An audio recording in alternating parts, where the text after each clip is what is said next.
Hello મિત્રો, કેમ છો? તો આજે આપણે બનાવશું સેવ ટમેટાનું શાક। તો સૌથી પહેલા મીડિયમ ગેસની ફ્લેમ ઉપર એક વાસણ મૂકશું, એમાં તેલ એડ કરશું। હવે તેલ ગરમ થાય એટલે જીરું, રાઈ, મીઠા લીમડાના પાન અને સમારેલા ટમેટા એડ કરશું। ત્યાર પછી 3 થી 4 મિનિટ માટે ટમેટાને સારી રીતે કુક કરી લેશું। હવે થોડોક ગોળ એડ કરશું। જો ગોળ એડ નહીં કરીએ તો ટમેટા ખાટા હોય એટલે આપણું શાક ખાટો થઈ જશે।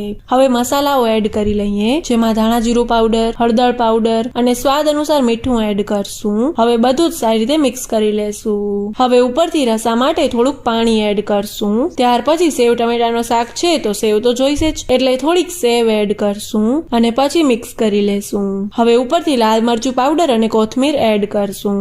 તો તૈયાર છે સેવ ટમેટાનું શાક। તો રોજે રોજ ઉનાળામાં સેવનું શાક બનાવવું એ બધાનો પ્રોબ્લેમ હોય છે, તો આજે તમે સેવ ટમેટાનું શાક બનાવી શકો છો। અને જો વિડીયો પસંદ આવ્યો હોય તો ચેનલને સબસ્ક્રાઇબ કરવાનું ના ભૂલતા।